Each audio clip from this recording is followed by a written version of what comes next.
ઉત્તર ભારતથી આવતા ઠંડા પવનને કારણે ઠંડી વધી છે। ખગોળશાસ્ત્રી દિવ્ય દર્શન પુરોહિતનું નિવેદન સામે આવ્યું છે। કહ્યું કે અફઘાનિસ્તાન તરફથી આવે છે પવન અને વાદળ।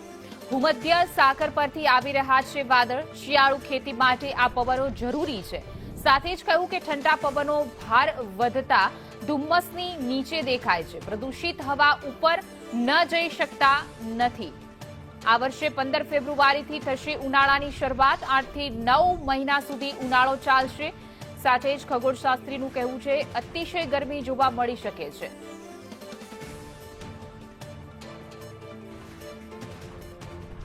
ધુમ્મસ દેખાયું છે એકચ્યુઅલી પ્રદૂષિત વાયુઓનો ફોગ છે અને એનું કારણ છે કારાકોરમ ભૂમધ્ય મહાસાગરથી આવતા ઠંડા પવનો જેને પશ્ચિમ વિક્ષોભ કહે છે, વાદળો આવે છે।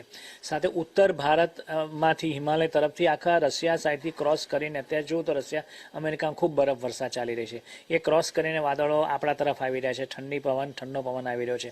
હવે અત્યારે જુઓ તો વડોદરાની વાત કરીએ તો અત્યારે વાદળો આકાશમાં છવાયેલા છે અને એક્યુઆઈ 200 થી 300ની વચ્ચે છે અલગ અલગ વિસ્તારોમાં। એની જે મોસ્ટ ડેન્જર પોઝિશન કહેવાય મોડરેટથી પણ આગળ એમાં પહોંચી ગયો છે। એટલે carbon dioxide, sulphur, nitrous oxide, ozone, આ પર્ટિક્યુલર મેટર્સ આ બધા ભેગા થયા છે। ઉપરથી વાદળોનું પ્રેશર છે, હવાનું પ્રેશર નીચે આવી રહ્યું છે। ભારતની પણ પરિસ્થિતિ નિર્માણ થઈ રહ્યું છે। દિલ્હી જેટલું પ્રદૂષણ અત્યારે વડોદરા અને અમદાવાદમાં છે। એટલે આપણે માને કે દિલ્હીવાળા દુઃખીને આપણે સુખી એવું નથી, આપણે સેમ પોઝિશન પર છે અને આવનારા સમયમાં આ જ વસ્તુ ગરમી ભયંકર લાવશે।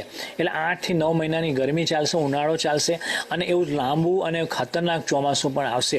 હું ડરાવતો નથી પરંતુ સત્ય કહી રહ્યો છું, જે પ્રત્યક્ષ વાત છે, વિજ્ઞાનની દ્રષ્ટિએ આકલન થયેલું છે એ પ્રકારે ગ્લોબલ વોર્મિંગ, ક્લાઇમેટ ચેન્જ, માનવ સર્જિત દૈત્ય આપણા માટે આવનારા સમયમાં વિનાશ કરતા છે। બિલકુલ શક્યતા છે, પૂર આવે એવી 101% શક્યતા છે।